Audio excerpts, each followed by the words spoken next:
Ford's San Quentin records describe him as a white male, 5 feet 6 and 3/8 inches in height, weighing 133 pounds, medium build, black hair, dark brown eyes. Hazel guessed Ford's height within 1 inch and 5/8 of an inch of his actual height, and his weight within 8 pounds of his actual weight in pounds. Incidentally, Elijah Muhammad described W.D. Farad as being about 5 feet 6 inches tall, weighing 127 pounds, and said they wore the same shoe size. Elijah was 5 feet 7 inches in height. He said that Master Farad Muhammad was shorter than he was, which would coincide with the FBI's records of Fard as being 5 feet 6 and 3/8 inches in height. I have a chart that I put together, which I will use to demonstrate by simply comparing one side of the chart to the other side of the chart. The left side of the chart is labeled Category A, the aliases and biography of Wallace D. Ford. The right side of the chart is labeled Category B, the aliases and biography of Wallace D. Fard. And simply by comparing one side to the other, I will prove that Wallace D. Ford and Wallace D. Fard was the same person. Under Category A, the aliases and biography of Wallace D. Ford. Researchers discovered in the late 1990s that Wali D. Ford's true name was Wali Dodd Fard. Wali, which is spelled W-A-L-I, and Fard are both Arab names. However, Fard is mostly used by people in East India and Pakistan. The National Archives, located in Washington, D.C., has a World War I draft card on file for Wali Dodd Fard. The year is 1917, and on the card, Fard listed his birth date as February 26, 1893. He listed his residency as Los Angeles, California, and his race as Caucasian. Someone at the draft board put the name Ford in parentheses, apparently thinking the spelling of Fard was in error. In 1914, Ford was known as Fred Dodd in Portland, Oregon.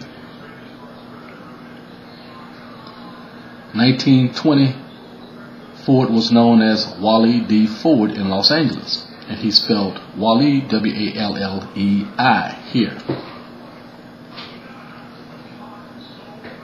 At San Quentin Prison, Ford was known as Wali D. Ford. Wali is spelled W-A-L-L-I-E in 1926.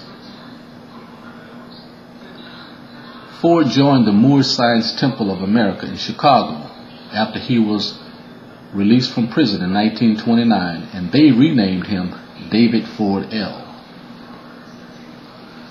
The FBI listed him as Wallace Dodd Ford. Under Category B, the aliases and biography of Wallace D. Fard. The FBI discovered that Wallace Farad used over 58 aliases in his lifetime. However, I'm only going to list 5, but the first 4 are the exact same aliases that Ford used prior to 1930. Alias number 1, Wallace D. Fard. Here, Fard is pronouncing his name as Farad. Of course, Wallace is the name under Category A, where he used the name Ford. Fard is also under Category A, and it's listed on his draft card. under category A. Alias number 2 is WALI Farad. Master Farad Muhammad spells Wali as W-A-L-I. Wali is also under category A for Wallace Ford.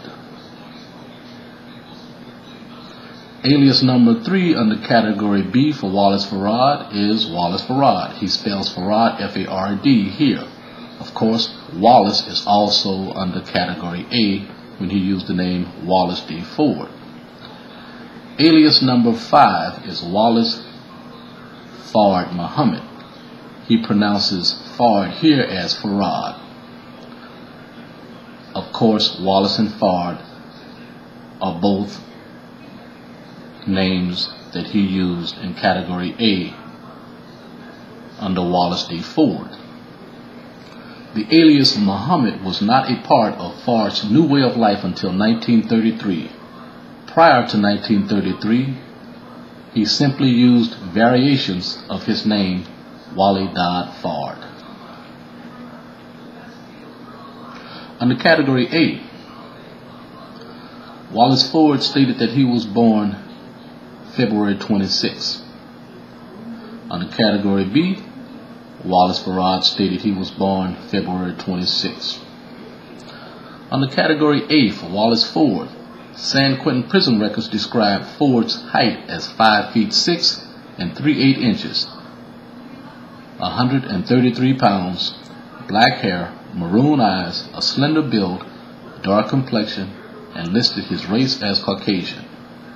Under category B for Wallace D. Farad, Detroit police describe Wallace Farad as 5 feet 6 and 3/8 inches in height, 132 pounds, black hair, dark eyes, a slender build, dark complexion, listed his race as Caucasian.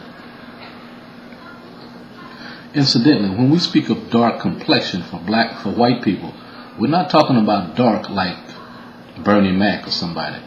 We're talking dark in the sense of a tan or an olive complexion. Just want to get that straight. Under category A for Wallace Ford, Hazel Ford said Ford had the appearance of a dark-skinned Mexican with Caucasian features. Under category B for Wallace Farad, Clara Muhammad described Master Farad Muhammad as looking like a poor white man with a tan. Under category A for Wallace Ford, on all the photos of Ford, he has a distinct mold on the left side of his nostril.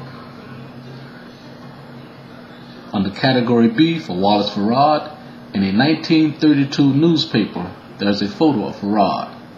He has a distinct mold on the left side of his nostril. What a coincidence. Under category A for Wallace Ford, Ford did not drink or smoke and stated to Hazel the last time she saw him in 1933 that he was eating 1 meal a day, as that was his new way of life. Under category B for Wallace Farad, Master Farad Muhammad did not smoke or drink and ate only 1 meal a day. Under category A for Wallace Ford, Ford first said he was Caucasian and later said he was black. When Hazel Ford discovered that the man she thought was white was masquerading as a black person, she changed the name of their child to disassociate him from his father, who was now claiming to be black.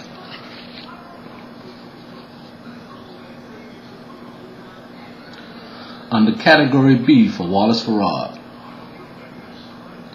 Master Farad Muhammad claimed he had a black father and a white mother. Under category A for Wallace Ford, the 1920 United States Census shows Ford lived in Los Angeles, California with a white family named the Bushings. Under category B for Wallace Farad, Elijah Muhammad stated that Farad lived in California with a white family while supposedly attending school there. Imagine that, God attending school.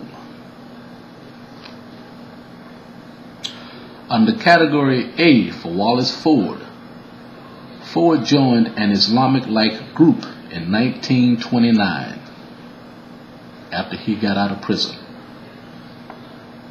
Under category B for Wallace Farad, Farad started an Islamic-like group in early 1930, right after Ford got out of prison in 1929. Imagine that. Under category A for Wallace Ford,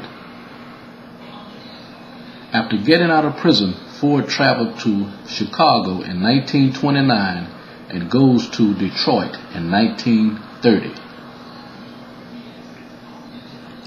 Under category B for Wallace Farad, Master Farad Muhammad goes to Detroit in 1930 after Wallace Ford gets out of prison in 1929. Just a few months later, Master Farad Muhammad goes to Detroit in 1930 as a door-to-door raincoat and silk salesman.